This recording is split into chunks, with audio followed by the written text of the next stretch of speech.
యేసుక్రీస్తు శుభనామమున కూడి వచ్చిన సంఘానికి ప్రియమిత్రులకు వందనాలు. ఈరోజు మనము ధ్యానం చేయబోయేటువంటి అంశం ఏంటంటే డిసీట్ఫుల్ హార్ట్ టు అవాయిడ్. మోసపూరిత హృదయము, దానిని నివారించడం.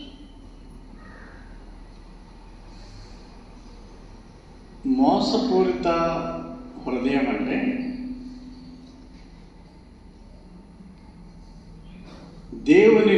మన దేవునిని నమ్మని వారి హృదయాలు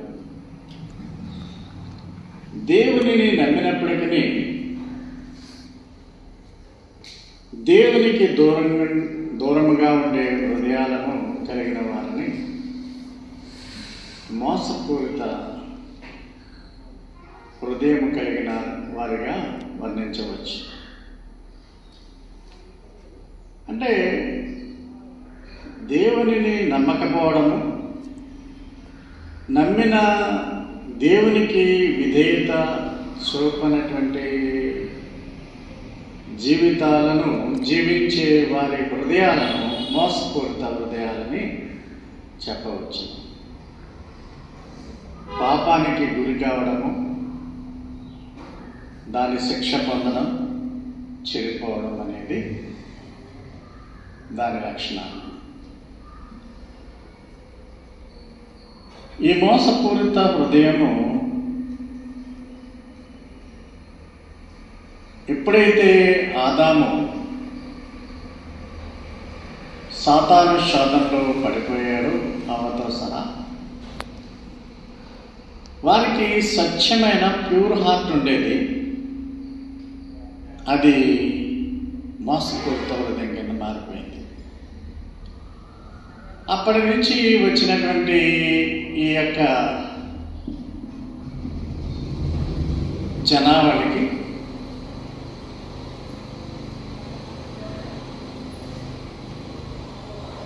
అనువంశికంగా, అంటే స్వాభావికంగా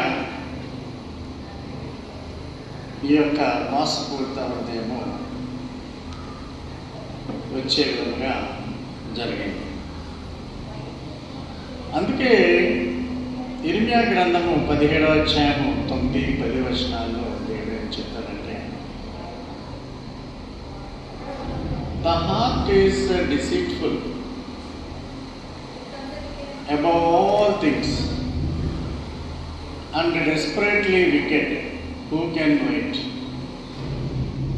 హృదయము అన్నిటికంటే అది ఘోరమైన వ్యాధి కలది, దానిని గ్రహింపగలిగిన వాడెవడు?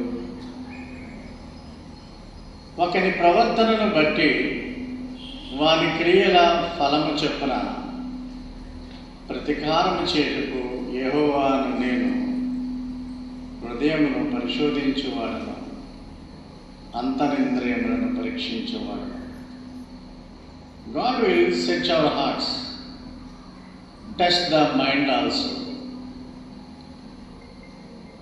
అంటే మన ఆలోచనలను కూడా ఆయన పరిశీలించువాడే ఉన్నాడు, మన హృదయాన్ని పరీక్షించువాడే ఉన్నాడు. కనుక విశ్వాసులైన వారు ఈ ఆలోచన విధానంలోనూ లేక హృదయము చెప్పేటువంటి పాప విషయాల్లోనూ బహుజాగ్రత్తగా ఉండాలి. ఈ విధముగా మనుషుల యొక్క హృదయము అది దాని నుండి వచ్చేటువంటి ఆలోచనలు ఒక మోసపూరితమైనవిగా ఉంటున్నట్లుగా మనం గమనించాలి. ప్రతివారి హృదయము, ఇంక్లూడింగ్ బిలీవర్స్, చెడు వైపు మొగ్గు చూపడానికి ఆసక్తి చూపుతూ ఉంటారు. హృదయం యొక్క ఆలోచనలను మనము ఒక గైడ్ లాగా, మార్గదర్శకంగా తీసుకోకూడదు. అంటే మనము ఆలోచించే విధముగా దేవుని ఆలోచనలు ఉండవు. మన ఆలోచనలు దేవుని ఆలోచనలతో సమముగా ఉండాలి అంటే మనము దేవుని వాక్యాన్ని నమ్మడం, దేవుడిచ్చినటువంటి యేసుక్రీస్తు ద్వారా ఆయన్ను కూడా నమ్మడం. ఆ విధముగా రక్షింపబడిన వారు తమ ఆలోచనలను, తమ హృదయాలను దేవుని ఆలోచనలతో సమన్వయం చేసుకుంటారు, కోఆర్డినేట్ చేసుకుంటారు. అందుకనే ఎప్పుడు బైబిల్ చదువుతూ ఉండాలి, వాక్యం వింటూ ఉండాలి, దేవుని గురించి ఆలోచన చేస్తూ ఉండాలి. కొండ మీద ప్రసంగాల్లో మత్తయి సువార్త 5వ అధ్యాయం 8వ వచనంలో బీయాటిట్యూడ్స్, ధన్యతలు ఉన్నాయి. అందులో మొదటిది హృదయ శుద్ధి గలవారు. మత్తయి 5 హృదయ శుద్ధి గలవారు ధన్యులు, వారు దేవుని చూచెదరు. అంటే ఇక్కడ నిజంగా హృదయ శుద్ధి అంటే ఏంటి? హృదయ శుద్ధి ఉన్నవారు నిజంగా దేవుని చూస్తారా ప్రత్యక్షంగా అని మనం ఆలోచన చేస్తే, హృదయ శుద్ధి అంటే మోసం, కపటత్వం లేక దేవునిపై ఎల్లవేళలా దృష్టించేటువంటి వారి హృదయాలను ప్యూర్ హార్ట్స్, స్వచ్ఛమైన హృదయాలు అంటారు. క్రైస్తవులు ప్రతి ఒక్కరు కూడా స్వచ్ఛమైన హృదయాలు కలిగి తప్పనిసరిగా ఉండాలి. వారు దేవుని పట్ల విధేయత, ప్రేమ, అనురాగం ఉంటుంది. హృదయంతో స్వచ్ఛంగా ఉండేవారు తమ బాహ్య జీవితంలో కూడా నిజాయితీ ఉండాలి, నీతివంతమైన ఉద్దేశాలు కలిగి ఉండాలి, దేవుని బిడ్డలు అనిపించుకునే విధముగా వారు జీవించాలి. దేవుని సన్నిధిని ప్రతిరోజు కూడా ఆయన ప్రత్యక్షతను అనుభవించేవారుగా, దేవుని రాజ్యాన్ని వారసులుగా ఉండే విధముగా వారు జీవించవలసి ఉంటుంది. అయితే మనము ఇంకా దేవుని చూస్తారు, హృదయ శుద్ధి గలవారు దేవునిని చూచెదరు అనేటువంటి విధానంలో మనము ఆలోచన చేస్తే, డైరెక్ట్గా భౌతికంగా దేవునిని చూచుట కాదు, దేవుని పట్ల ఒక ఆధ్యాత్మికమైన అవగాహన, స్పిరిచువల్ అండర్స్టాండింగ్, దేవుని యొక్క సాన్నిధ్యం అంటే ప్రతిరోజు కూడా ఆయన యొక్క సన్నిధిని అనుభవించడం, ఆశీర్వాదాలు అనుభవించడం అనేవి, మరియు దేవునితో సన్నిహితమైన సంబంధం కలిగి ఉండట అంటే దేవునిని చూచుట అని మనం అర్థం చేసుకోవాలని. ప్రత్యక్షంగా వ్యక్తిగా ఉండడు, కానీ వ్యక్తిగా కనిపించడు, కానీ హృదయ శుద్ధి కలిగిన వారు ఆయన లక్షణాలను పొందే విధముగా, అంటే క్రీస్తు లక్షణాలను పొందే విధముగా దేవునితో సాన్నిధ్యం, ఫ్రెండ్షిప్, లేకుంటే దేవుణ్ణి ఎక్కువగా ప్రేమించడం, దేవునితో సంబంధాన్ని కొనసాగించడం జరిగితే వారు దేవుని ప్రత్యక్షతను అనుభవించిన వారుగా దేవునిని చూచెదరని చెప్పవచ్చు. ఆదాము అవ్వలు దేవుని యొక్క సాన్నిధ్యాన్ని ఎందుకు కోల్పోయారు? వారు దేవునికి ఎడబాటుగా ఎందుకు అయిపోయారు అని మనం ఆలోచన చేసినప్పుడు, వారు ప్యూర్ హార్ట్స్ ఉండేవి, ప్యూర్ ఇన్ ద హార్ట్, స్వచ్ఛమైన హృదయాలు ఉండేవి. అయితే ఆ హృదయ శుద్ధి అనేది ఎప్పుడైతే పాపంలో పడిపోయారో, హృదయ శుద్ధి అనేది వారి నుండి వెళ్ళిపోయింది. అప్పటి నుంచి ఆ జనరేషన్ నుంచి ఇప్పటి వరకు కూడా, అంటే మానవ సృష్టి 6000 సంవత్సరాల కిందట జరిగింది అనే భావనలో అనుకుంటే, అప్పటి నుంచి వచ్చేటువంటి మానవులందరికీ కూడా ప్యూర్ ఇన్ హార్ట్ లేదనమాట, హృదయ శుద్ధి లేదనమాట. అయితే ఆ ప్యూర్ హార్ట్స్ కావాలి అంటే విశ్వాసులకు మాత్రమే దేవుడు క్రీస్తు ద్వారా ఒక స్వచ్ఛమైన హృదయం వచ్చే విధముగా ఆయన విశ్వాసుల యొక్క పాపాలను క్షమించి విశ్వాసులను తన యొక్క బిడ్డలుగా యేసు ద్వారా చేయటం జరిగింది. కాబట్టి హృదయ శుద్ధి అందరికీ రాదు. క్రైస్తవులు అనబడే వాళ్ళకి రాదు, అన్యులకి రాదు. ఎవరైతే దేవుని ఎక్కువగా ప్రేమిస్తారో దేవుని సేవ చేసేస్తున్నామంటారు కానీ వాళ్ళ హృదయాలని దేవునికి దూరంగా ఉంచుతారు. దేవుని భక్తులమని చెప్పుకుంటూ ఉంటారు అని అంటూ ఉంటారు కానీ దేవుని మాటలు వినరు. అన్ని వేళలా దేవుని యందు విశ్వాసం కలిగి ఉండరు, దేవునికి విధేయత కలిగి ఉండరు.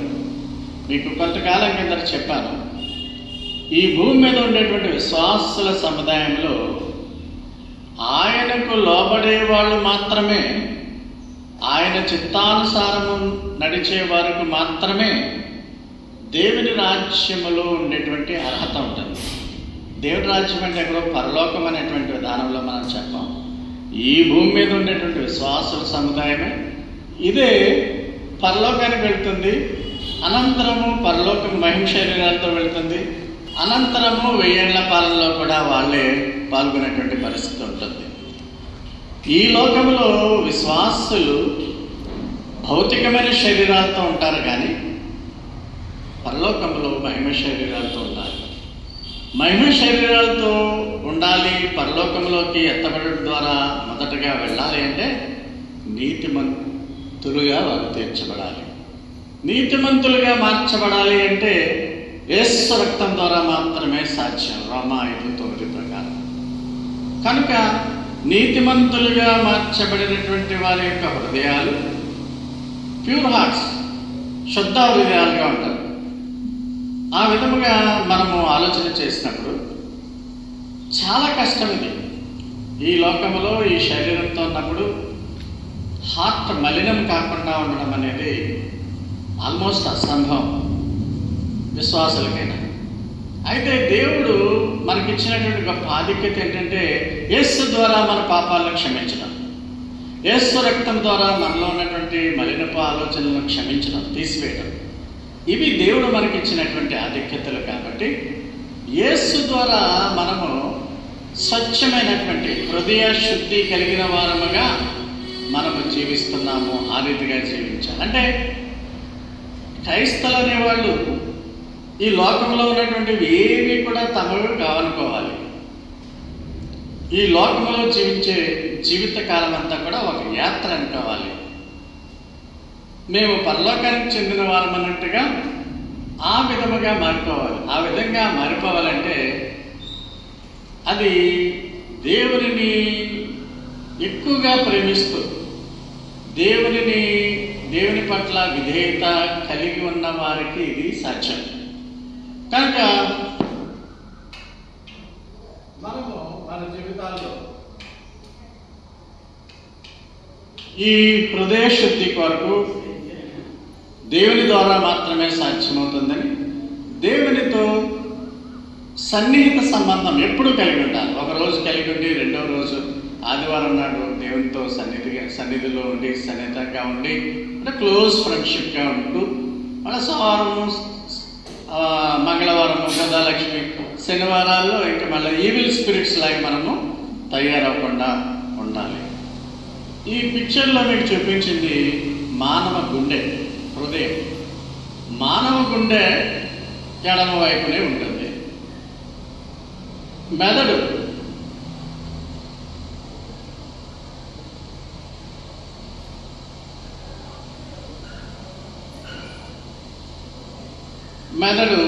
తనలో ఉంటుంది. ఇప్పుడు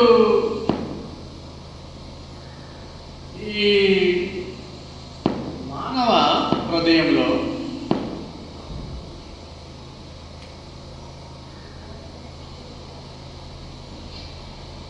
ఈ తలంపులు పుడతాయి. అంటే హృదయం చెబుతుంది ఈ తలలోకి ఆలోచన పంపిస్తుంది. అందువల్ల హృదయాలోచనలు మానవుని చేతిలో ఉంటాయి, కానీ వాటిని ఎరిగినవాడు దేవుడని మనం వాక్యంలో చూడబోతున్నాం. అయితే మీకు గత ఏడాది జీవము, ఆత్మ, స్పిరిట్, సోల్, బాడీ అన్న విషయం గురించి పెద్ద మెసేజ్ మీకు ఇచ్చాను. అది అంటే ప్రతి మనిషిలోనూ మొదటి తెస్సలోనిక రాసిన పత్రిక 5వ అధ్యాయం మనము చూసినట్లయితే ఆత్మ, స్పిరిట్, జీవము, సోల్, శరీరం ఉంటుంది. మనము శరీరంలో ఉండేటువంటి ముఖ్య భాగాలు గుండె, మెదడు గురించి మాత్రమే ఆలోచన చేస్తున్నాం. అంటే శరీరము, గుండె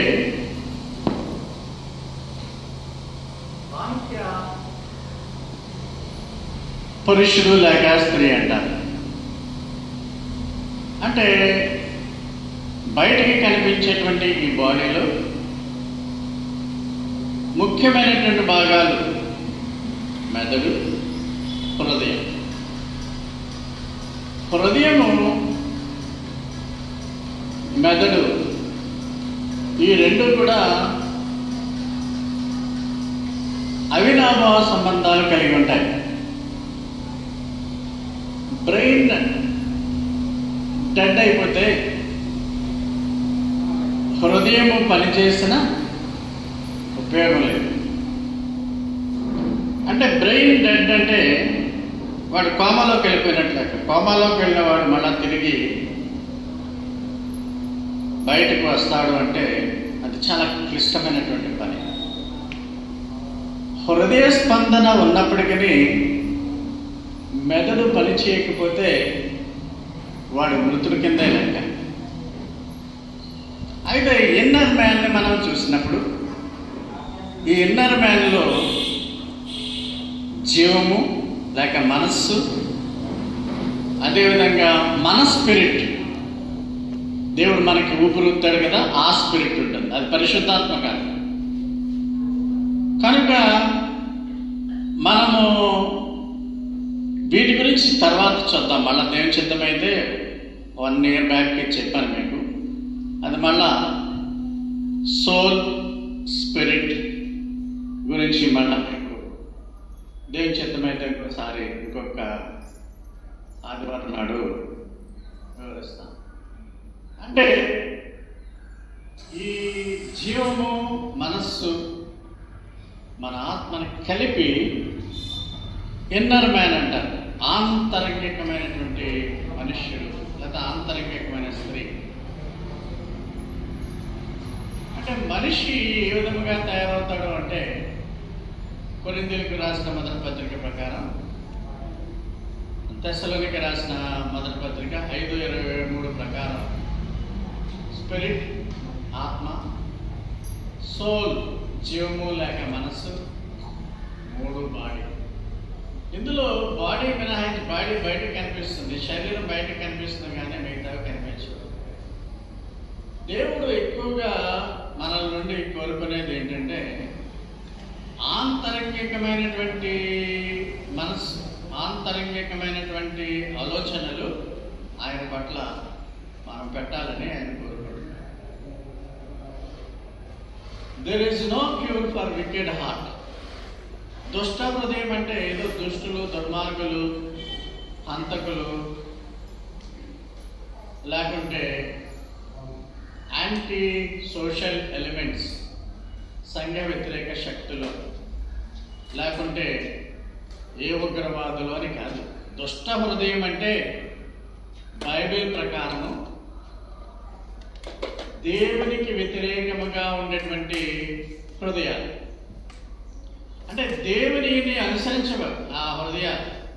క్రైస్తవుల్లో కూడా చర్చ్కి వెళ్ళేవాళ్ళు అంతా కానీ, లేకుంటే పాస్టర్లు అని చెప్పుకునే లేక ప్రసంగికులు కానీ అందరూ కూడా కనీసం 50% కూడా చాలామంది దేవునికి విధేయత కలిగి ఉండరు, దేవునికి లోబడి ఉండరు. లోబడి ఉంటే విశ్వాసుల్లో ఎందుకు అలజడులు జరుగుతాయి? విశ్వాసులు కూడా ఎందుకు దేవునికి వ్యతిరేకంగా ఉంటారు? లోబడే తత్వము, విధేయత లేకపోవడమే ముఖ్య కారణం. సో ఈ హృదయ దుష్టుడిగా ఉండేటువంటి మలినాలతో కూడినటువంటి హృదయానికి చికిత్స లేదు. ఏ టాబ్లెట్లు వేసినా ఆ దుష్ట హృదయానికి ట్రీట్మెంట్ లేదు.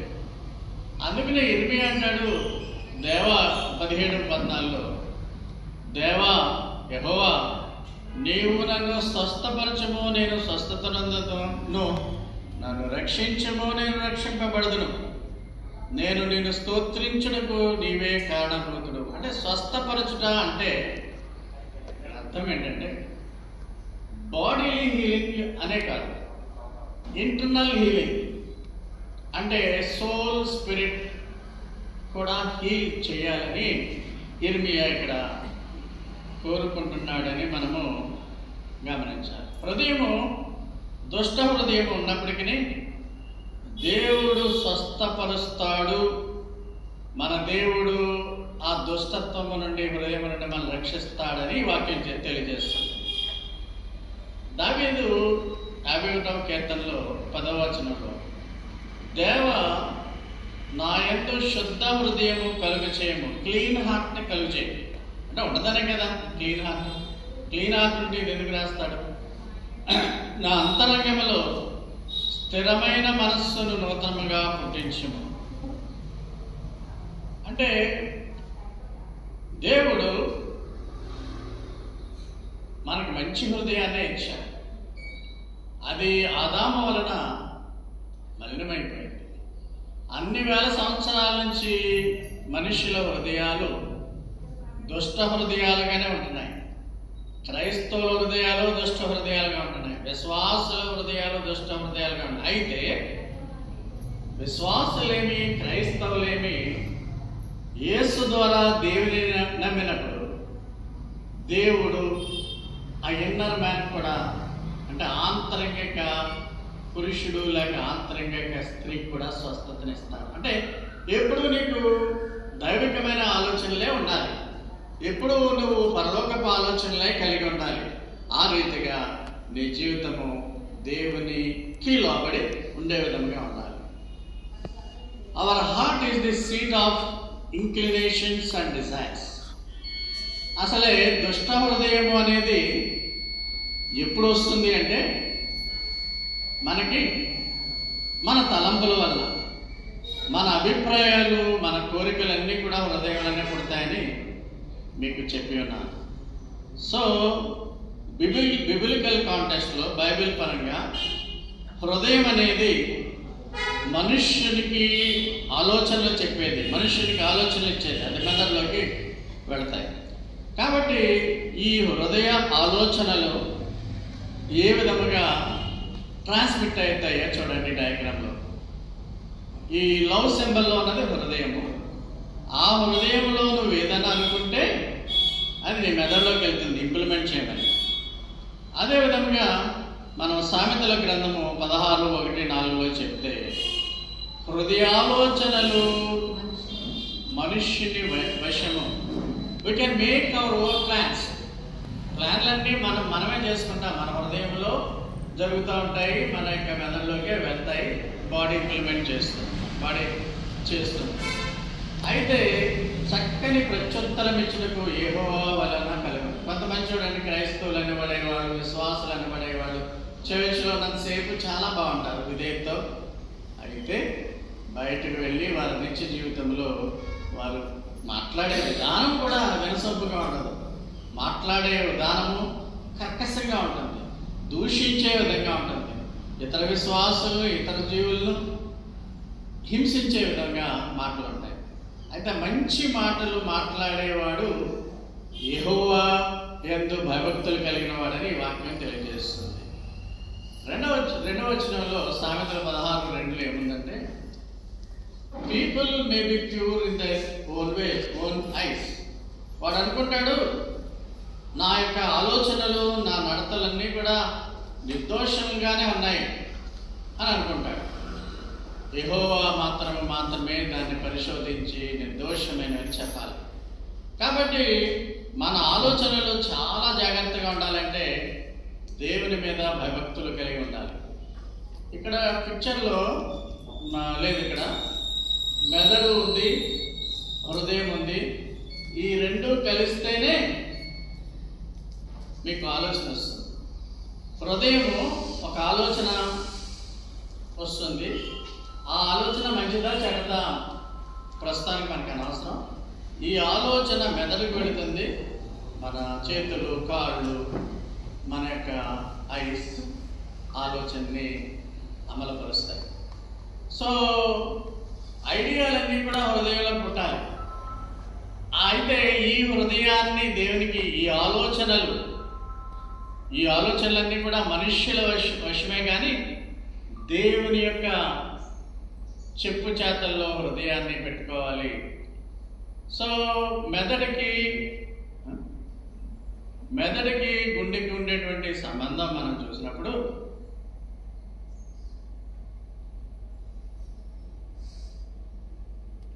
ఈ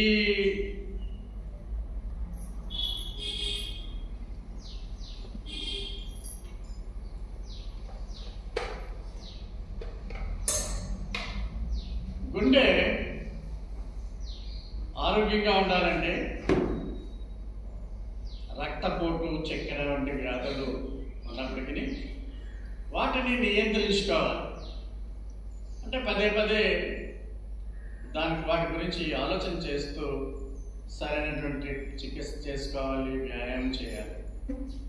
గుండె ఆరోగ్యకరంగా ఉన్నప్పుడు మెదడు కూడా బాగా పనిచేస్తుంది.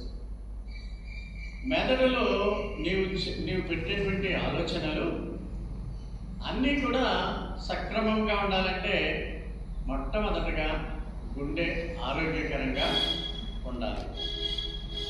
ఒకవేళ గుండె ఆగిపోయిందనుకోండి, ఇంకా మనుష్యుడి భూమి మీద జీవించలేడు. అది ఆల్మోస్ట్ వాడి జీవితం ఫినిష్ అయిపోతుంది. మెదడు జీవించి ఉన్నప్పటికీ బ్రెయిన్ డెడ్ అయిపోతే, హృదయం డెడ్ అయిపోతే ఇంక ఫినిష్. కానీ మెదడు డెడ్ అయిపోతుంది, అది కామా అని చెప్పాను ఒకసారి. అంటే ఆలోచించరు, ఇంకా ఆలోచన విధానము వారికి ఉండదు. కనుక వారి జీవితాల్లో ఈ హార్ట్ బ్రెయిన్కి సంబంధం ఈ రెండింటిలో ఏవి తేడాగా ఉన్నా అది పనిచేయవు, ఇంకా రిలేషన్ పోతుంది. కీర్తనకారుడు 139:1-6 ఏం చెప్తున్నాడంటే, దేవా నీవు నన్ను పరిశోధించి తెలుసుకుని ఉన్నావు. నేను కూర్చుండుట, నేను లేచుట నీకు తెలియను. నా తలంపులు పుట్టక మునిపే నువ్వు నా మనసును గ్రహించుచున్నావు. నా నడకను, నా పడకను నువ్వు పరిశీలన చేస్తున్నావు. నా చర్యలన్నింటినీ నువ్వు బాగా తెలుసుకున్నావు. నువ్వు ఎప్పుడైనా దీన్ని స్టడీ చేసావో లేదో నాకు తెలియదు, కానీ ఈ 3 వాక్యాలు నీవు ఒకవేళ డీప్గా స్టడీ చేస్తే, God knows everything about us. పడుకోవడం, లేవడం, నీకు భోజనం చేయడం, ఉద్యోగాలకు వెళ్ళడం, స్కూల్కి వెళ్ళడం, నీకు ఏదైనా దెబ్బలు తగిలితే ఆ దెబ్బల విషయం, జ్వరం వచ్చినా, జబ్బు వచ్చినా, అంటే నీ లైఫ్ అంతా కూడా మానిటర్ చేసేవాడు దేవుడు అని మనం గుర్తుపెట్టుకోవాలి. అంటే we are nothing in this world. మన జీవితంలో మనం ఏమీ చేయలేము, ఏమీ తీసుకురాలేదు, ఏమి మనము తీసుకెళ్ళము, ఆ విధానంలో మాట్లాడలేదు నేను. We are nothing in this world. Our life is monitored by our dear God. మన ప్రియమైన దేవుడు మన జీవితాలను నడిపిస్తున్నాడు అనే భావనలో నిజ విశ్వాసం ఉండాలి. ఆ విధంగా చాలా మంది క్రైస్తవులు ఉండకపోవడం అనేది చాలా విచారకరం. అందుకని అంటాడు 139వ దావీదు కీర్తనలో, నీవు నన్ను పరిశోధించున్నావు, లేవడం నేను కూర్చుండడం. ఈ తలంపు, నా హృదయంలో వచ్చే తలంపు మెదడులోకి వెళుతుంది కదా, ఆ తలంపులు కూడా నీకు తెలుసు. అంటే when someone does the crime, ఒక దుష్టుడు ఒక క్రైమ్ చేస్తున్నాడు అంటే, ఒక విశ్వాసి ఒక క్రైమ్ చేస్తున్నాడంటే everything God will know it. కానీ వాడికి తెలియదు దేవుడు చూస్తున్నాడని. ఒకవేళ ఆ విధముగా విశ్వాసులైన వారు, క్రైస్తవులైన వారు ప్రతి విషయాన్ని దేవుడు గమనిస్తున్నాడు అని అనుకుంటే భయపడిపోయి తప్పుడు పనులు చేయరు. తప్పుడు పనులు చేసే విశ్వాసులకి దేవుని యొక్క భయం ఉండదన్నమాట. మమ్మల్ని చూడట్లేదులే, మేము ఏదో చేసుకున్నాం, మా ఇష్టం, మా జీవితం, మా ఇష్టారాజ్యం అనుకుంటా ఉంటారు. కానీ దేవుడు ప్రతి విషయాన్ని గమనిస్తున్నాడు అనేటువంటి ధ్యాస ప్రతి విశ్వాసికి ఉంటే అసలు ఈ లోకంలో విశ్వాసులు ఎవరు తప్పులు చేయరు, క్రైస్తవులు ఎవరు తప్పులు చేయరు. అన్యుల గురించి మనం మాట్లాడుకోము, చర్చ్లో వేరే మతాల గురించి మనం మాట్లాడుకోము. మన విశ్వాసం, ప్రభు యొక్క మనకిచ్చినటువంటి విశ్వాసము, విధేయత, దేవుని యందు ఏ విధముగా మనము నమ్మకంగా ఉండాలనే గురించే మన తాపత్రయం. సో మనం జీవితకాలం అంతా కూడా మనం తెలుసుకోవాల్సినటువంటి విషయం ఏంటంటే, తప్పనిసరిగా మనము మన యొక్క జీవితం అంతా కూడా దేవుని సన్నిధిలో ఉన్నవి. 139వ కీర్తనలోనే 4వ వచనం, నా మాట నా నాలుకకు రాకముందే దేవుడు తెలుసంట, ముందు వెనక తెలుసంట. సో ఆయన జ్ఞానం అపారమైనది. ఆ అపారమైన జ్ఞానము నా మెదడుకు అందట్లేదు, 6వ వచనంలో చెప్తాడు. అంటే when something you are speaking, God knows it. అందుకనే మాట్లాడేవాళ్ళు ఒళ్ళు జాగ్రత్తగా పెట్టుకుని మాట్లాడాలి. దేవునికి నేను మాట్లాడుతున్నటువంటి విషయాలని వాళ్ళు గమనించాలి. అందుకే కొంతమంది నా మాట నా నాలుకకు రాకమునిపే దేవునికి తెలుసనంటే భయంతో చెప్తారు.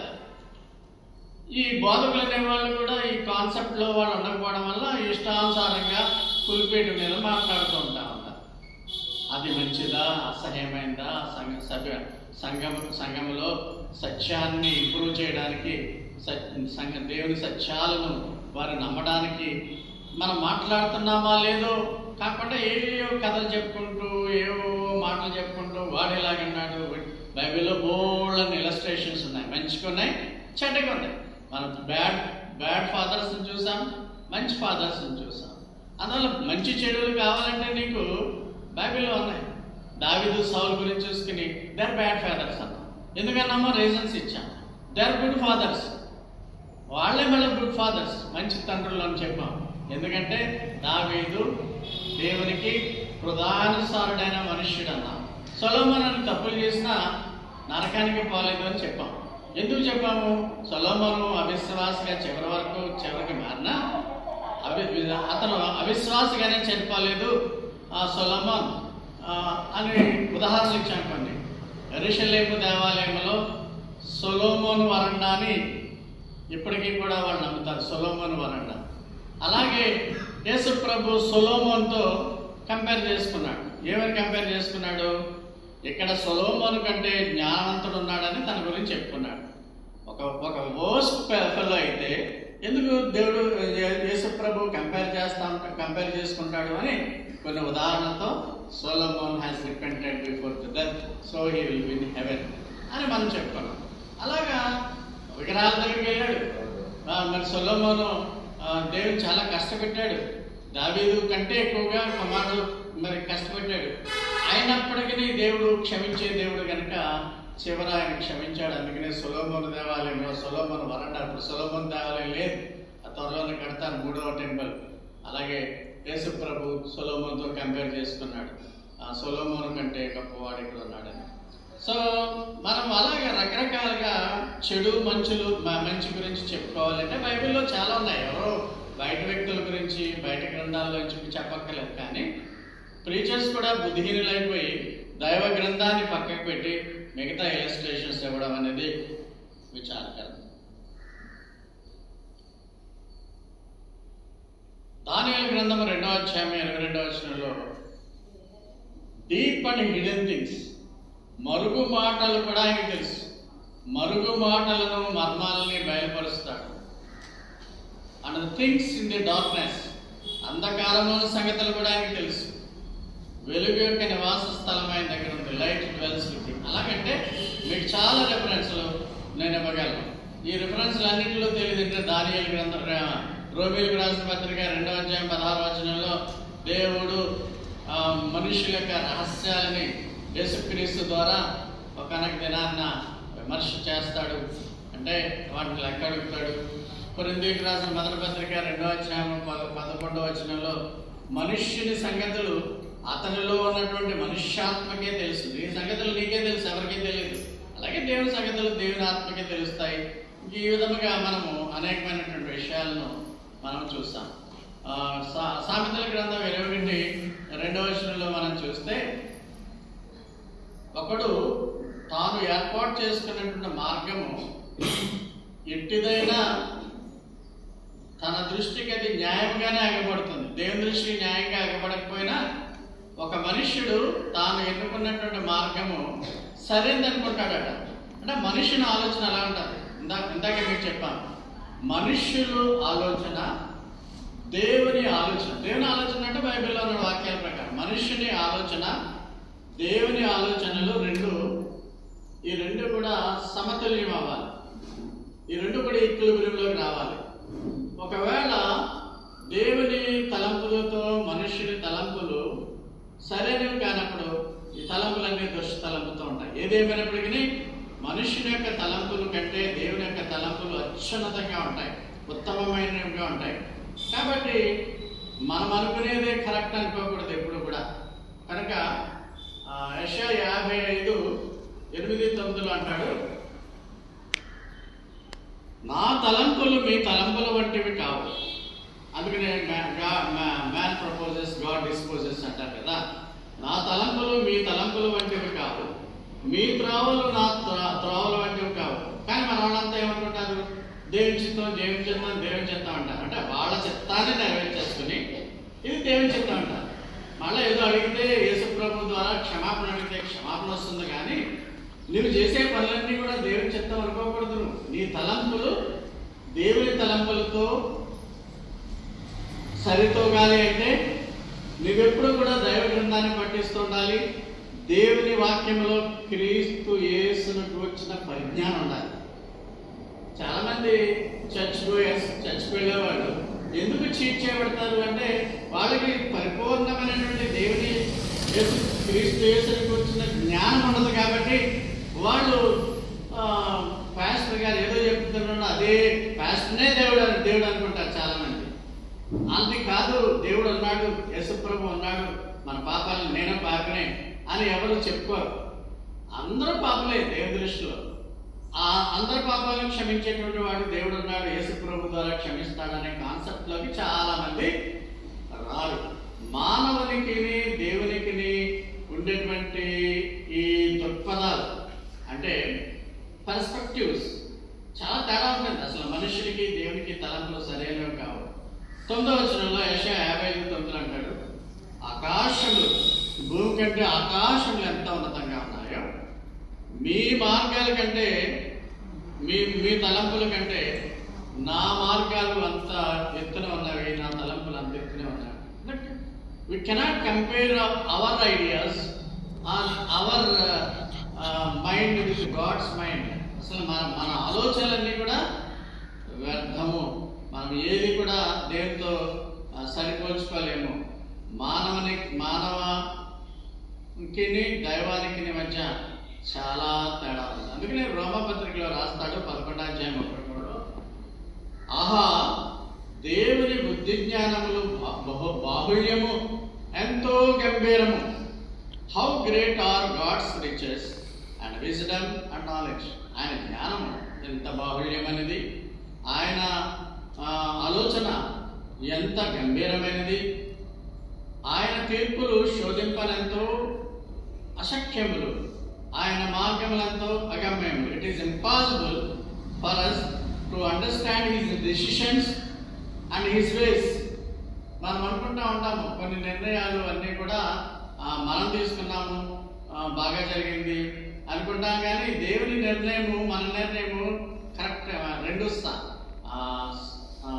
సమతూకమైనప్పుడు, రెండు ఈక్వల్ అయినప్పుడు మాత్రమే ఆ డెసిషన్ కరెక్ట్ అవుతుంది. అందుకనే ప్రతి డెసిషన్, ఒక విద్యార్థి చదువుకుంటున్నప్పుడు ఆ చదువులో ఫర్దర్గా ఏం వెళ్ళాలి, అలాగే ఒక వివాహం జరిపించాలనుకున్నప్పుడు ఆ వివాహం ఎలా జరగాలి, అది చిత్తమా కాదని దినదినము ఆన్సర్ వచ్చే వరకు కూడా దేవుని అడగాలి. అలాగే అడగం కదా, దేవుని చిత్తం దేవుని చిత్తం అని మన పనులు మనం చేసేసుకొని మన చిత్తాన్ని దేవుని చిత్తం అంటాం. అది చాలా విచారకరం. దీన్నే స్వీయ వంచన, సెల్ఫ్ డిసెప్షన్. అంటే మనల్ని మనం వంచుకోవడం. మానవ హృదయము, అందరి మానవ హృదయాలు చాలా ఆల్మోస్ట్ ఆల్ స్వచ్ఛంగా ఆలోచించే వాళ్ళు ఉంటారు. క్రైస్తవుల్లో కూడా చాలా మంది ఉంటారు. దేవునికి భయపడే వాళ్ళు, క్రీస్తులో ఉండేవాళ్ళు మాత్రమే వాళ్ళు స్వచ్ఛమైన హృదయాలను కలిగి ఉంటారు. మోసపూరితమైనటువంటి స్వభావం ఎక్కువ మందిలో ఉంటుంది. కొంతమంది క్రైస్తవులు విశ్వాసులు చెప్పుకునే వాళ్ళు దేవునికి విధేయత చూపించడం, దేవుని మార్గానికి విరుద్ధంగా ఉంటారు. కానీ మేము దేవుని చిత్తాన్ని అనుసరిస్తున్నాము, మేము మంచిని చేస్తున్నామని నమ్ముకుంటూ తమను తాము మోసపరుచుకుంటా ఉంటారు. ఇప్పుడు ఫర్ ఎగ్జాంపుల్, రెండు దేశాల మధ్య యుద్ధం జరుగుతుంది. ఆ రెండు దేశాల మధ్య యుద్ధం జరుగుతున్నప్పుడు వేలాది మంది, లక్షలాది మంది ఆ నాయకులు అసమర్థత వలన, యుద్ధానికి ప్రోత్సహించడం వల్ల చనిపోతారు. అన్ని జీవులు, దేవుడు సృష్టించిన జీవులు అకాలంగా ఈ భూమిని వదిలేయడానికి కారణమైనటువంటి ఆ రెండు దేశాల అధినేతలు కారణమా? కానే కాదని వాళ్ళు అనుకుంటారు. దేవుడి దృష్టిలో అది అవునని మనం చెప్తున్నాం. దేవుని బిడ్డలమని మనం ఎవరిని నాశనం చేయకూడదు, బాంబులతో దాడులు చేయకూడదు, చంపేయకూడదు. దేవుని క్రైస్తవులైనంత మాత్రాన ఇతరుల మీద పగ తెచ్చుకోకూడదు మనం. సో క్రిస్టియానిటీ లేని చోట ఇలాంటి విధమైనటువంటి ఆలోచనలు ఉండడం అనేది విచారకరం. క్రైస్తవుల్లో కూడా ఇలాంటి దాడులు పెరిగిపోతున్నాయి. పెరిలియస్ టైంలో ఉన్నాం కదా, అంత్యకాలంలో. కనుక మన ఆలోచనలు, మన స్వీయ వంచన, మేము బిలీవర్సము అని చాలా మంది అనుకుంటా ఉంటారు. దేవుని చిత్తాన్ని నెరవేరుస్తున్నామనుకుంటారు, కానీ వారి యొక్క చర్యలు, మాటలు, వారి యొక్క ప్రసంగాలు అన్ని దేవునికి ఇష్టం కాదు, దేవుని మార్గానికి విరుద్ధంగా ఉండేటువంటివి. అందుకనే సామెతల గ్రంథం 11, 14, 12 అంటాడు, there is a way that seems right to a man. ఒక మనుష్యుడికి తను వెళ్ళే మార్గము సరైనదిగా కనిపిస్తుంది. But it ends is the way of death. చాలా పెద్ద పనిష్మెంట్ ఇది. డెత్లోకి వెళ్ళిపోతుంది ఆ మార్గం. అంటే నువ్వు సరైన మార్గంలో వెళుతున్నావు, సామెతలు 14, 12, సరైన మార్గంలో వెళుతున్నావు అని నువ్వు అనుకుంటున్నావు, కానీ ఒక డెత్ ట్రాప్లోకి వెళ్ళిపోతున్నావు, డెత్కి సమీపానికి వెళ్ళావు, డెత్ వచ్చేస్తుంది అనేటువంటి ఆలోచన మీకు తెలియట్లేదు. డెత్ అంటే ఈ లోకంలో చనిపోవడం. ఒకని ఎదుట సరైనదిగా కనబడే మార్గము కలదు, అయితే తుదకు అది మరణమునకు త్రోవ. అంటే మీకు ఇన్ని వాక్యాలు, ఇన్ని మాటలు సారాంశం ఏంటంటే, ఏది ఆలోచించినా, ఏ పని చేసినా, ఏది చేసినా విశ్వాసులు దేవునికి అవి దేవుని దృష్టిలో సరైనవా కాదా అని ఆలోచించుకోవాలి. ఆలోచించాలంటే ఎలాగా? దైవ గ్రంథాన్ని పరిశీలన చేసుకుంటూ ఉండాలి. దైవ గ్రంథాన్ని వారు పఠిస్తూ ఉండాలి. దైవ గ్రంథంలో నేను 20 సార్లు చదివేశానంటే కుదరదు. ఆ దైవ గ్రంథంలో ఉన్నటువంటి వాక్యాలు ఎన్ని నీ మెదడులో ఉన్నాయి? ఏదైనా ఒక పని చేయాలనుకున్నప్పుడు ఆ పనికి సమతుల్యమైనటువంటి వాక్యం బైబిల్లో ఎక్కడ ఉందనేది అవిశ్వాసకి తెలియాలి. ఇప్పుడు నేను మీకు వాక్యాన్ని డిజైన్ చేస్తానంటే ఒక అరగంటలో గంటలు అయిపోదు. మినిమం 6 రోజులు పడుతుంది. ఎన్నో ఆలోచనలు వస్తాయి. ఆలోచనలో కొన్ని పక్క తప్పిస్తాము, కొన్ని తీసుకుంటాము. పరిశుద్ధాత్ముడు చెబుతున్నాడనే నమ్మకంతోనే వాక్యాన్ని నేను మీకు బోధిస్తూ ఉంటాను. అంటే ఆ రిలవెంట్ వాక్యం మన మైండ్లో ఉండాలి. ఏదో ఒక కంప్యూటర్లో గూగుల్లోనో ఏలోనో మెసేజ్ తీసుకుని చెప్పేద్దామంటే కుదరదు. అంటే మీ స్వయం కృషి, మీ మెదడులో కొన్ని మాటలు గుప్తమైపోయి ఉండాలి, దేవుని మాటలు. అలాగే ఎంతమంది ట్రై చేస్తూ ఉంటారు, వాక్యం అంటారు మానేస్తారు. కాబట్టి మనము దుష్ట హృదయం అంటే దుష్టత్వం కలిగి ఉందనే కాదు, దేవునికి వ్యతిరేకమైన జీవితం, దేవునికి దూరంగా ఉండే జీవితం. క్రైస్తవుల గురించే మనం మాట్లాడుకున్నాం. అలాంటివి మనకు ఉండకూడదు. మోసపోకూడదు. సెల్ఫ్ చీటింగ్, మనమే చీట్ చేసుకోవడం, సెల్ఫ్ డిసెక్షన్. దీనికి మీకు 15-20 ఏళ్ల కిందట ఒక చిన్న స్టోరీ చెప్పాడు. చర్చి పెట్టిన తొలి రోజుల్లో అక్కడ ఒక ఫంక్షన్కి వెళ్ళొస్తున్నాడు. ఆ ఫంక్షన్కి వెళ్ళొస్తున్నప్పుడు నైట్ అయిపోయింది, 10-11 అయింది. రోడ్డు మీద స్ట్రీట్ లైట్స్ వెలుగుతున్నాయి. ఒక బంగారపు చైన్ చుట్టబడి రోడ్డు మీద కనిపించింది, దగదగా మెరిసిపోతుంది. వాడు దేవుని తలంపులు, దేవుని హృదయము, మంచి హృదయం కలిగిన వాడు కాదు, ఒక దుష్ట హృదయం. కాబట్టి ఈ గొలుసు దేవుడు నాకు ఇచ్చాడు అనుకుని అవసరమైనప్పుడు దేవుని వాడుకుంటారు, అనవసరమైనప్పుడు దేవుడిని తిరస్కరిస్తారు. ఈ గొలుసు చుట్టని చుట్టుకుని ఉన్నటువంటి దాన్ని అటు ఇటు చూసి ఎవరైనా చూస్తున్నారేమో, మళ్ళీ ఓటకు వస్తారేమో అని నోట్లో వేసుకుంటాడు, బొక్కన పెట్టుకుంటాడు. ఇమీడియట్గా నుగర్లు కప్పుకొని చచ్చిపోతాడు. కారణం ఏంటో తెలుసా? That is not a gold chain, it is only snake, small snake. అంటే ఏంటి? వాడు చీట్ చేయబడ్డాడు. దగదగా మెరిసిపోద్దని, పాములు మెరుస్తూనే ఉంటాయి రాత్రులు, లైట్ పడుతూ ఉంటుంటాయి. అంటే అంత పామా కాదనే విచక్షణ జ్ఞానం లేదు వాడికి. దొరికింది సందు అనేటువంటి విధానంలో నోట్లో వేసుకున్నాడు. ఈ డైట్ ఇదే స్వీయ వంచనకి మంచి ఉదాహరణ. కాబట్టి ప్రియులారా, మీరు చేసేటువంటి పని అది ఏదో ఒక లాభం తీసుకొస్తుందని, ఏదో స్వలాభం కొరకు చేయకూడదు. దేవుని కొరకు చేసే పనులు ఏమి కూడా స్వలాభం కొరకు చేయకూడదు. నేను చేసే పని స్వలాభం కొరకు, నేను జీతగాడిని కాదు, మీకు వాలంటీర్గా బ్రతుకున్నంతకాలం దేవుని వాక్యం చెప్తాను అని అంటున్నాను. మా చిన్న కొడుకుని కూడా అలాగే నేను ట్రైనప్ చేస్తున్నాను.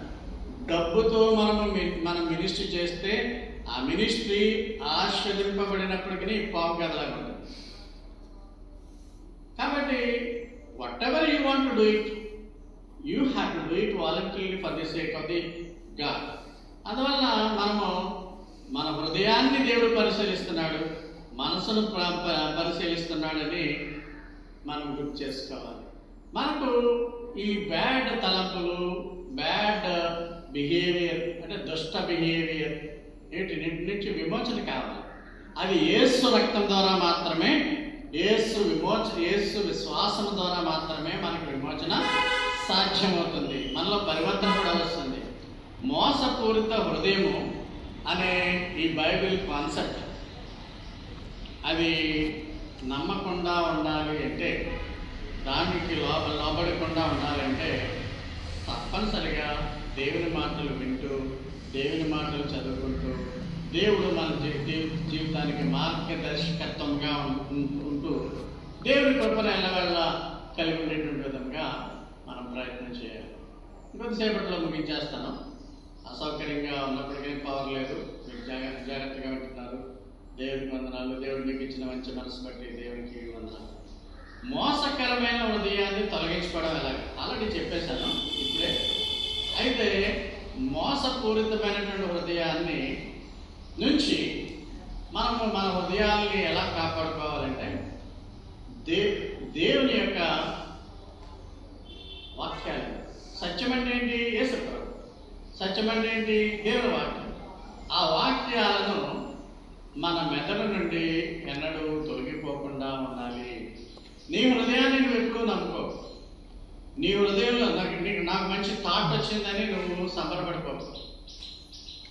చాలామంది కొన్ని గొప్ప విషయాలను మానవ శ్రేయస్సు కొరకు లేక మానవుని యొక్క అడ్వాంటేజ్ కొరకు ఆవిష్కరించినటువంటి శాస్త్రవేత్తలు ఉన్నారు. వాళ్ళు కొంతకాలానికి అయ్యో ఇలాంటి ఆలోచనలు మనకి ఎందుకు వచ్చాయి, అయ్యో ఎందుకు ఆవిష్కరించాలని వాళ్ళు బాధపడిపోయి దేవుని క్షమాపణ అడిగినటువంటి విధానం ఉంది. ఫర్ ఎగ్జాంపుల్, యాటమ్ బాంబ్, ఈ న్యూక్లియర్ ఫిషన్ వల్ల యాటమ్ బాంబులు తయారు చేయవచ్చు అనేటువంటి ఆ యొక్క సైంటిస్టులు మానవ జాతి వినాశనం అయిపోయేటువంటి విధానంలో ఇవి ఉపయోగపడుతున్నాయి, వీటిని కనిపెట్టకుండా ఉంటేనే మంచిది, ఎందుకు కనిపెట్టామా అని వాళ్ళు బాధపడుతున్నట్టుగా సంఘటనలు నేను చదివాను. అలాగే మనుషుల్లో ఆలోచనలన్నీ మనుషులకి వశ్యమే, కానీ వాళ్ళే అవి దేవుడే వాళ్ళకి ఇస్తున్నాడని అనుకోకూడదు. అదేవిధంగా ఈ ఇంటర్నెట్ చాలా బాగా ఉపయోగపడుతుంది. ఇంటర్నెట్ కంటే ఇప్పుడు అడ్వాన్స్డ్ ఆర్టిఫిషియల్ ఇంటెలిజెన్స్ ఏ విషయాన్ని అడగండి, అది ఇంక మనుష్యులకు ప్రమేయం లేకుండా నీకు విషయం వచ్చేస్తుంది. ఇప్పుడు ప్రసంగాలు ఇదివరకట్లాగా బైబిల్ తీసుకుని రిఫరెన్స్లు చూసుకుని అలా ఏం చేయక్కర్లేదు. ఒక విషయం నువ్వు మాట్లాడాలనుకుంటున్నావు, డిసెప్షన్ ఆఫ్ ది హార్ట్ లేకపోతే చీటింగ్ హార్ట్ అంటే అది పట్టగానే లిస్ట్ వచ్చేస్తుంది. బైబిలికల్ వే డిసెప్షన్ అంటే ఏంటంటే మొత్తం అంతా కూడా లిస్ట్ వస్తుంది. అది నువ్వు చదువుకుని అర్థం చేసుకుని బైబిల్ రిఫరెన్స్ చేసుకుని ప్రసంగం తయారు చేసుకోవచ్చు. ఇదివరకులాగా చాలా ప్రయాసపడవలసిన అవసరం లేదు విషయాల గురించి. అండ్ ఆర్టిఫిషియల్ ఇంటెలిజెన్స్ వల్ల మనుషులకి అవసరం ఉండదు, మేధస్సు కూడా కొంతకాలానికి మైండ్ పనిచేసేటువంటి విధానం కూడా ఉండదు. ఎందుకంటే ఎవ్రీథింగ్ మెషిన్ విల్ టైప్, ప్రతిదీ కూడా. డాక్టర్కి ఒక ఆపరేషన్ చేయాలంటే ప్రాక్టికల్గా వాడు చూడక్కర్లేదు, అది చెప్పేసి ప్రాక్టికల్గా కూడా చూపించేస్తుంది. సో ఆర్టిఫిషియల్ ఇంటెలిజెన్స్ కనిపెట్టినటువంటి శాస్త్రవేత్త పేరు నాకు గుర్తులేదు, కానీ మీకు గూగుల్ అడిగితే చెప్తుంది. I have done a mistake by discovering AI. ఎందుకంటే మనుషులు కొంతకాలానికి సోమరులు అయిపోతారు. మామూలుగానే సోమరత్వం ఉంటుంది వాళ్ళకి, ఇంకా సోమరులు అయిపోతారు, ఇంకే పని చేయలేరు, వాళ్ళు ఆలోచించలేరు. అలాంటి ఇంత అనవసరమైనటువంటి టూల్ని ఎందుకు కనిపెట్టానని ప్రజెంట్లీ ఈజ్ లివింగ్, బతికే ఉన్నాడు అతను, చాలా బాధపడిపోతా ఉన్నాడు. అండ్ అయితే దానివల్ల ఉపయోగాలు ఉంటాయి, మంచి ఉంటుంది, చెడు ఉంటుంది. బైబిల్లో మంచి చెడులు ఉంటాయి, చెడే తీసుకుంటూ ఉంటారు మత ఛాందస్తవాదులు. మీరు కూడా చెడు తీసుకోకూడదని కొన్ని నేను ఓన్లీ బ్యాడ్ పేరెంట్స్ బ్యాడ్ ఫాదర్స్ని థర్స్డే నాడు చెప్పాను. సౌల్ గురించి చెప్పాను, అదేవిధంగా ఆహాజు గురించి, మనష్షే గురించి. ఎందుకంటే మీరు దావీదులో కూడా బ్యాడ్, సొలొమోన్లో బ్యాడ్ ఉంది. సొలొమోన్కి 1000 మంది 700 మంది పత్నులు ఉన్నారు, 300 మంది ఉపపత్నులు ఉన్నారని ఇట్లాగా సంఘంలో చెప్తే అల్ప విశ్వాసులు అరే బైబిల్ ఇలాంటివి ఉన్నాయేంటి అని చెదిరిపోతారేమో ఉద్దేశంతో థర్స్డే నాడు చెప్పాను. థర్స్డే నాడు వచ్చేటువంటి వాళ్ళంతా కూడా బలమైన విశ్వాసులు కాబట్టి వాళ్ళు ఎట్టి పరిస్థితుల్లోనూ భయంకరమైనటువంటి పరిస్థితులు వచ్చినా వాళ్ళ విశ్వాసాన్ని వేడన్న విధానంలో వాళ్ళు చెప్పారు. 9 ముక్కు ఊడిపోయేటువంటి విశ్వాసంలో ఉన్న వాళ్ళకి బైబిల్లో మరి ఇలా జరిగాయి అనే వాళ్ళు క్షమాపణ అడిగారన్నా వాళ్ళు అందరూ బ్యాడే తీసుకుంటారంటే.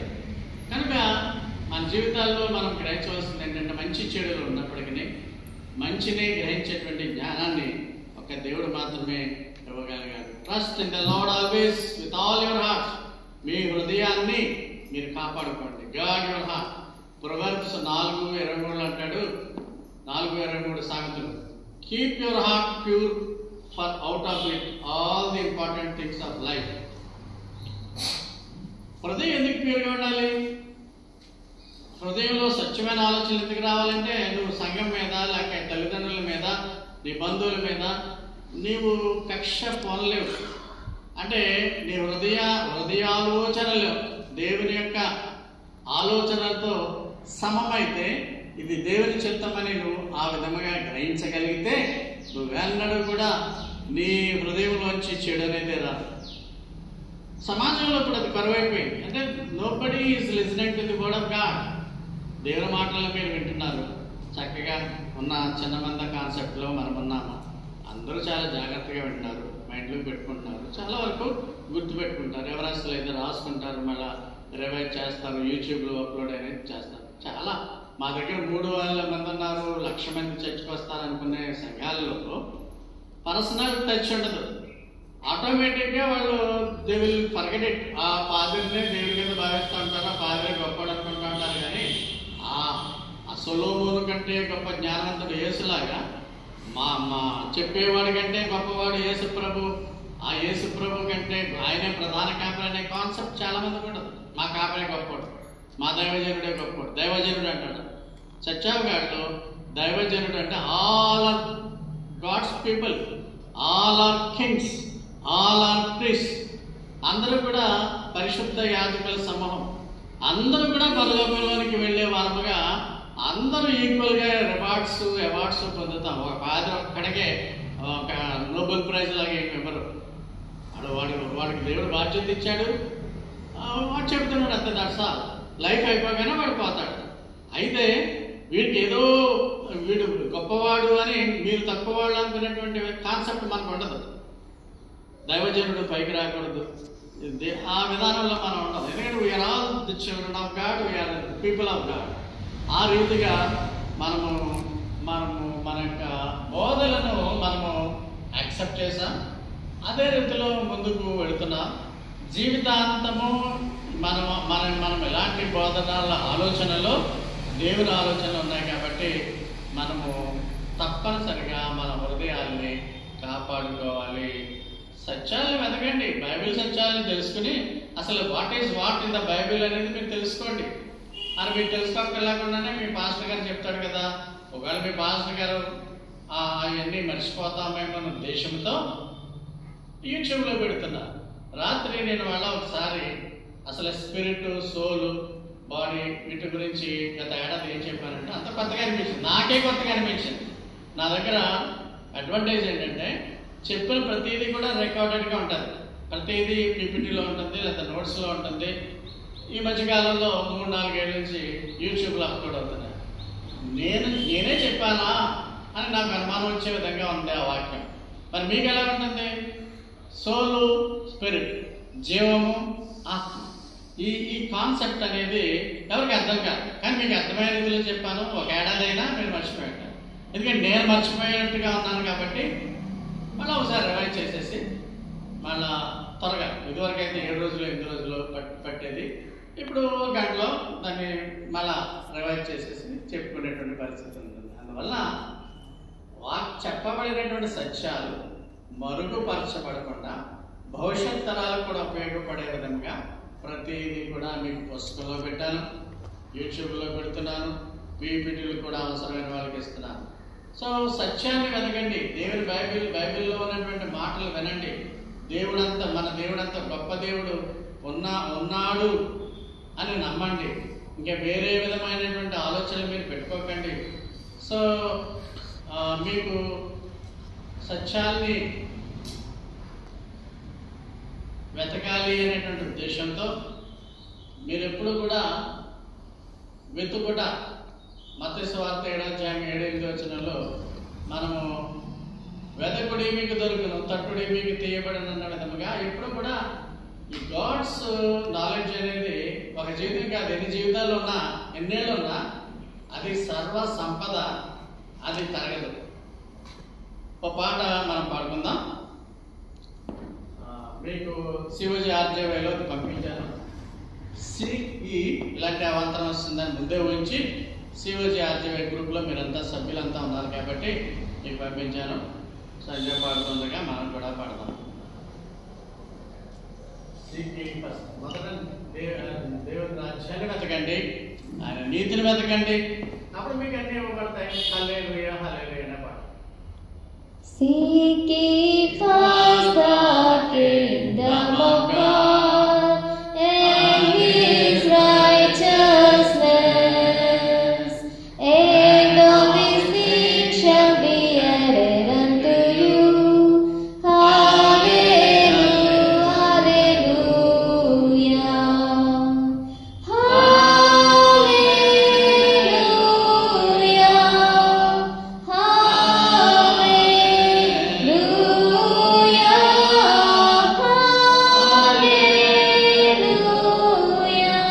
singing hallelujah, hallelujah. Ask and it shall be given unto you. Seek and ye shall find. Knock and it shall be opened unto you. Singing hallelujah, hallelujah.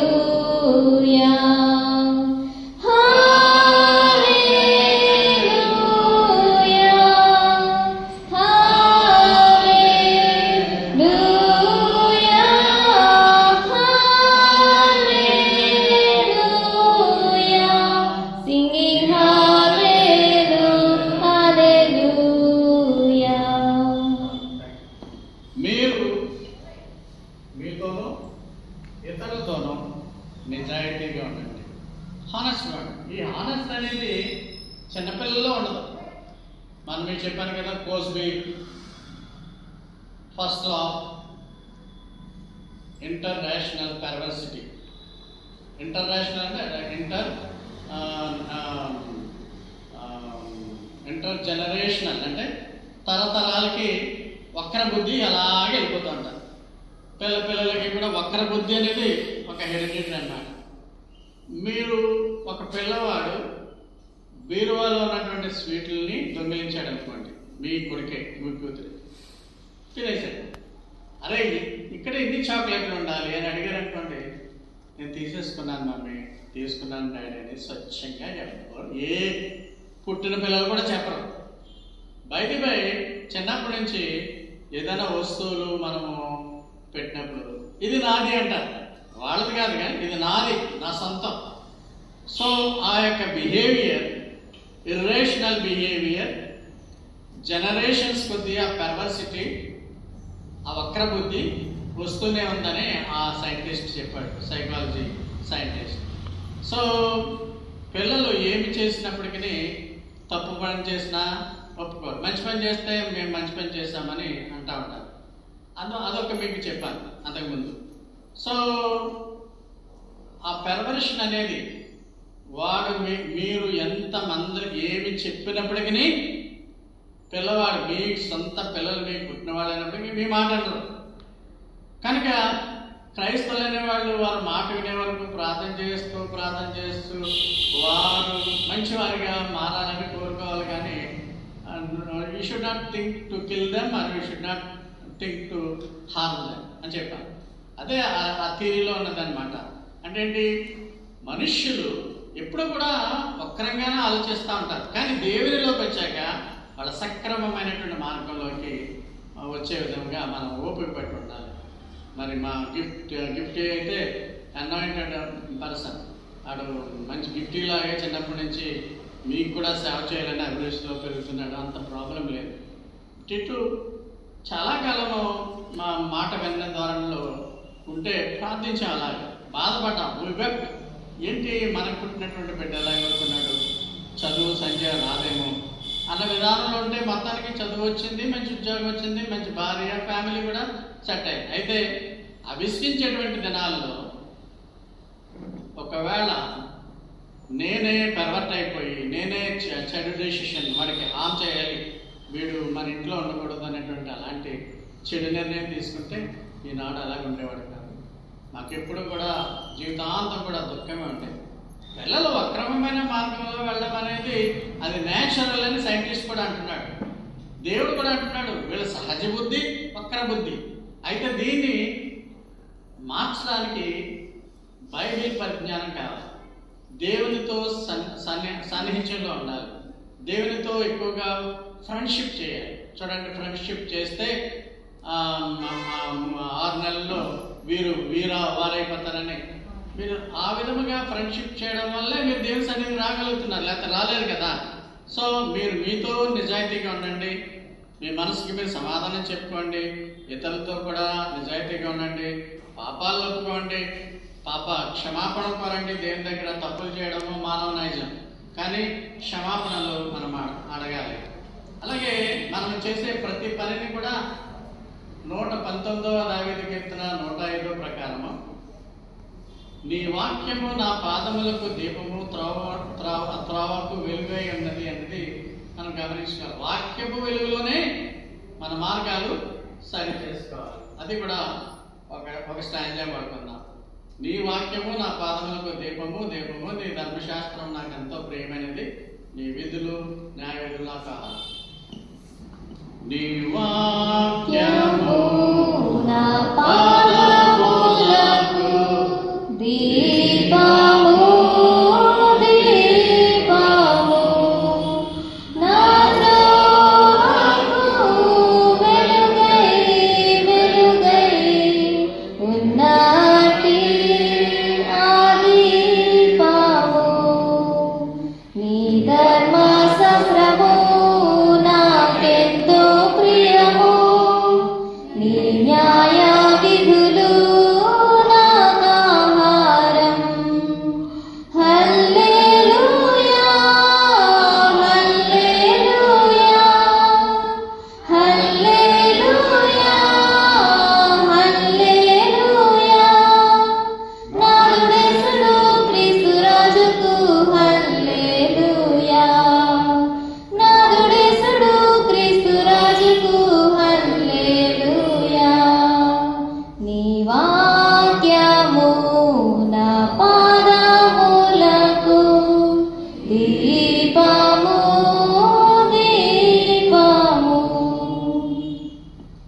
Allow God to search your heart. మీ హృదయాన్ని దేవుడు research చేసే విధముగా దేవుడిని ఎలా చేయండి. మీకు తెలుసో తెలియదు నాకు రక్షణ అనేది ఇట్స్ ఫ్రీ గిఫ్ట్.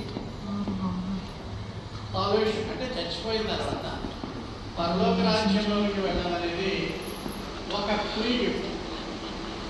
ఆ గిఫ్ట్ తీసుకోవాలా లేదా అన్నది ఎవరిష్టం వాళ్ళది. మీకు ఉచితంగా చేస్తున్నామంటే లైన్లో నిలబడతారు, ఉచితంగా వేయిస్తున్నామంటే లైన్లో నిలబడతారు. ఈవెన్ గాస్పల్ మీటింగ్స్లో రక్షణ ఉచితంగా ఇస్తాము రండి అన్నా ఎవరు నమ్మరు. స్వస్థత అంటే వచ్చేస్తారు.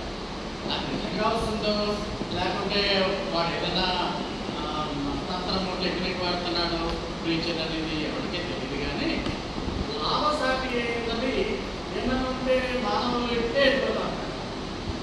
సో మనం ఎప్పుడు కూడా లాభం గురించి ఆలోచన చేయకూడదని సెర్చ్ యువర్ హార్ట్. మీ మనసులో మాలిన్యాన్ని తీసేసుకోండి. మీ మనసులో ఏదైనా ఉంటే దేవుని అడగండి, పాపలను అడగండి. బైబిల్ సూత్రం ప్రతి దానికి కూడా బైబిల్లో సమాధానం ఉన్నది. ఈ పరిశుద్ధ గ్రంథంలో ప్రతి దానికి సమాధానం ఉంది.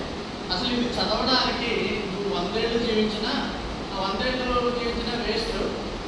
మెథడ్ అనేది ఒక 60-70 ఏళ్ళు మాత్రమే పనిచేస్తుంది. బ్రెయిన్ కూడా తర్వాత ఆటోమేటిక్గా డెడ్ అవుతుంది, కానీ స్లిప్ పేపర్ 70 ఏళ్ళ తర్వాత ఆటోమేటిక్గా ఆయుష్ 70 ఏళ్ళు అన్నాడు కాబట్టి బైబిల్లో 70 ఏళ్ళ తర్వాత ఈ మెమరీ లాస్ వచ్చేస్తుంది మనిషికి. బాగా వయసులో ఉన్నప్పుడు మాత్రమే ఆలోచనలు బాగుంటాయి, దేవుడితో మంచి రిలేషన్ కలిగి ఉంటాం.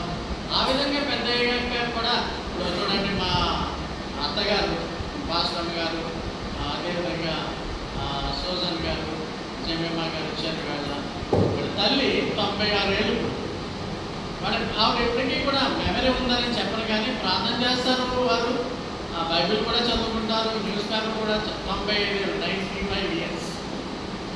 60 ఏళ్ళు దాటితేనే మనిషి ఇంకా వీక్ అయిపోతాడు. అంటే వారిని చూసేటువంటి సంఖ్య చిన్ను వాళ్ళ ఇంట్లో సపోర్ట్ బాగా ఉంటుంది కాబట్టి చిరకాలం వాళ్ళు జీవించారు. అయితే ఎంతకాలం జీవించినప్పటికీ వాళ్ళు they cannot remember the things. Past గుర్తుండవు, ప్రజెంట్ గుర్తుండవు. అది మనిషి నేచర్ అంతే. అంత దూరం ఎవరో బతకరు కూడా. కాబట్టి మనము మన ఆలోచనలను పరిశోధించమని, తర్వాత నువ్వు ఒక 70 ఏళ్ళు 80 ఏళ్ళు వచ్చేసాక మెమరీ లాస్ అయిపోయాక పరిశోధించమని కూడా అడగలేరు. కాబట్టి నువ్వు 139వ కీర్తన 23-24 లాగా దావీదులాగా నువ్వు దేవుని అడగాలి. 139:23-24 ఏముందంటే కీర్తనలు, దేవా నన్ను పరిశోధించి నా హృదయం తెలుసుకో. ఆయన తెలుసుకోవాల్సిన అవసరం లేదు, ఆల్రెడీ యూనివర్సిటీ. నన్ను పరీక్షించి నా ఆలోచనలు తెలుసుకో. నీ న్యాయస్కరమైన మార్గంలో నా ఎందుకు ఏమైనా ఉందేమో చూడు, నిత్య మార్గం. అంటే దావీదు లాంటి వాడు కూడా మరి భక్తులే. నాలో చాలా ఆయస్కరమైన మార్గాలు ఉన్నాయి. ఏమో బహుభార్యతో ఆయనకి ఆయస్కరమైన మార్గము, కొడుకులు రెబెలియన్స్ కొడుకులు అక్షలోను భక్తులు ఇంపార్ట్ చేశాడు తనని అంతఃపురంలో ఉన్నప్పుడు. ఆ విధంగా తిరుగుబాటు చేసినప్పుడు కొడుకు ఉన్నారు.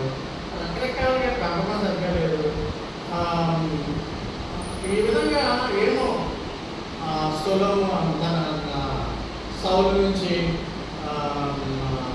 ప్రాణభయం ఉంది. సౌలు కుమారుడు యోనాతాను మంచి మిత్రుడైన సౌలు నుంచి ప్రాణభయం. ఇలాంటి రకరకాల సమస్యలతో మెదడు నిండిపోయి అన్నాడు. లేకుంటే భార్య 8 మంది ఉన్నారు కదా, 9 మంది భార్యలు చూపించాను మీకు. ఇంకా 1 భక్తులు ఉన్నారు.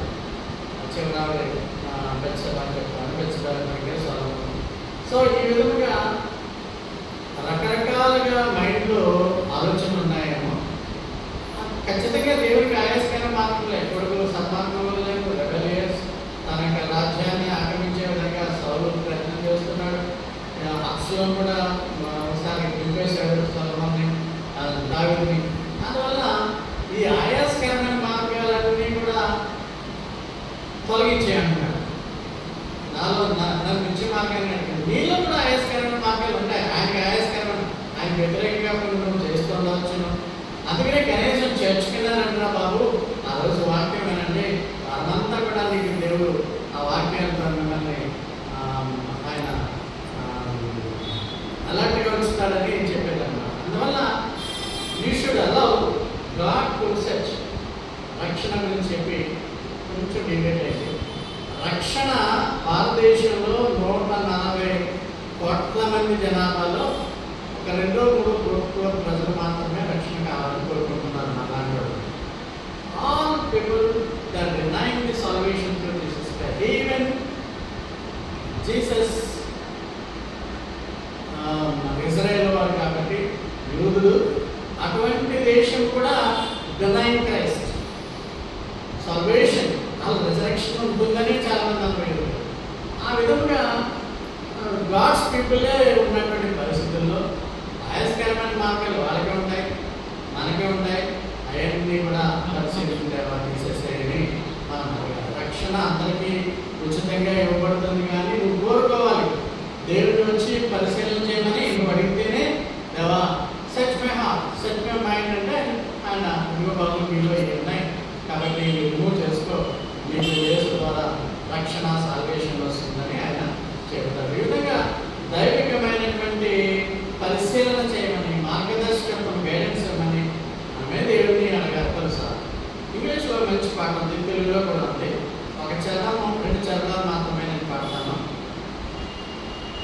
హ్యావ్ దైన్ ఓన్ వే లార్డ్ అంటే నీ చిత్తమే ప్రభువా, నీ చిత్తమే, నేను ఒక కుమ్మరివాడిని, నీవు కుమ్మరివి, నేను మట్టిని అనే పాట. రెండవ చరణంలో సెర్చ్ మీ అండ్ ట్రై మీ, నన్ను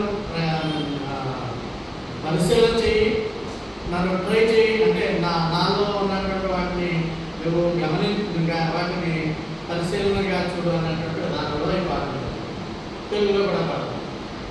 Have thine own way, Lord, have thine own way, thou art the potter, I am the clay, mold me and make me after thy will, while I am waiting in heaven's still. Have thine own way, Lord, have thine own way, search me and try me, Master, today. Whiter than snow now, wash me just now, as in thy presence, humbly I go. తెలుగులో రెండు చరణాలు పరిశీలన. నన్ను పరిశోధించు, శుద్ధి చేయమని రెండో standard రాస్తాను. నీ చిత్తమే, నీ చిత్తమే, నేను మట్టిని, ఓ కుమారి, నీ కోరే తీరా నందించుమా, నీకు వందేదను, ఓ ప్రభువా, నీ మార్గం వేరు, నీ మార్గం వేరు, నేను నన్ను పరిశోధించు, శుద్ధి చేయుము, యేసు నన్ను నీ సన్నిధిలో మోకరింతును. ఇవన్నీ గాస్పల్ సాంగ్స్ అందుకనే మన PHSS సాంగ్స్, స్పిరిచువల్ సాంగ్స్ అవి మాత్రమే మన వర్షిప్ తీసుకోవడంలో ఛానల్ మనము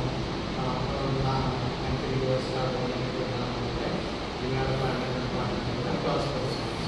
సో ఈరోజు మొత్తం ఎసెన్స్ ఏంటంటే, సారాంశం ఏంటంటే, నీ జీవితంలో ప్రతిదీ కూడా దేవుని అడుగు, దేవుని చిత్తంలోనే చేయి, దేవునికి లోబడి ఉండు, దేవునికి విధేయత కలిగి ఉండు, దేవుని రాజ్యంలో ఉంటున్నావు. కాబట్టి ప్రతిదీ కూడా దేవుని మాట విని శిష్యుడిగా ఉండు.